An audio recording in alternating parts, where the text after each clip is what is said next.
কাকা এই ছাগল কি এই সারাদিন মাঠেই চরান? হ্যাঁ, সারাদিনই ওই সকাল 9টা-10টার সময় ছেড়ে দেবো, দিয়ে খাইয়ে নিয়ে বাড়ি যাবো, বাড়ি যেয়ে আবার দুটো খেয়ে নামাজ টামাজ পড়ি, তারপরে আবার যাচ্ছি।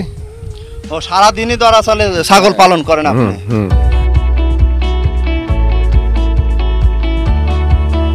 দর্শক বিন্দু আসসালামু আলাইকুম, কৃষি বিলিম ইউটিউব চ্যানেল পক্ষ থেকে আপনি সবাইকে শুভেচ্ছা, আশা করি সবাই ভালো আছেন।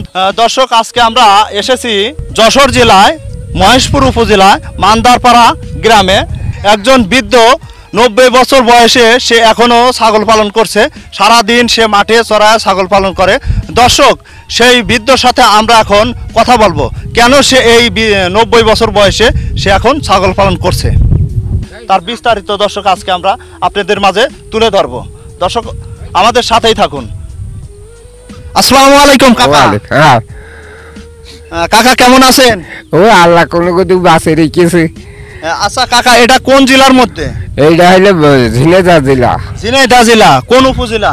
ও মহেশপুর উপজেলা। এটা কোন গ্রাম আপনাদের? মান্দারবাড়িয়া। মান্দারবাড়িয়া। কাকার নাম কি? নাম মেজবার মন্ডল। মেজবার মন্ডল। আচ্ছা কাকা, এই যে আপনার যে ছাগল পালন করতেছেন এই বৃদ্ধ বয়সে, আপনার এই মুহূর্তে আপনার বয়স কত হয়েছে? বয়স 90। 90 বছর বয়স।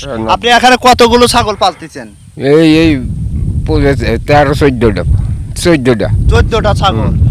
কাকা এই ছাগল কি এই সারাদিন মাঠেই চরান? হ্যাঁ, সারাদিনই ওই সকাল 9টা-10টার সময় ছেড়ে দেবো, দিয়ে খাইয়ে নিয়ে বাড়ি যাবো, বাড়ি যেয়ে আবার দুটো খেয়ে নামাজ টামাজ পড়ি, তারপরে আবার যাচ্ছি।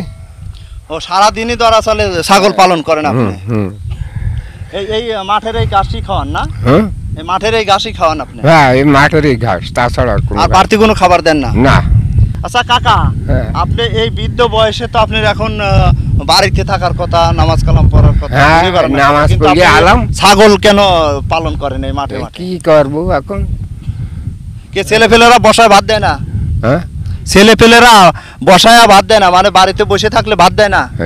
ভাত দেয় নাকি? তা এখন এই কটা কি মেরে ফেল দেবো?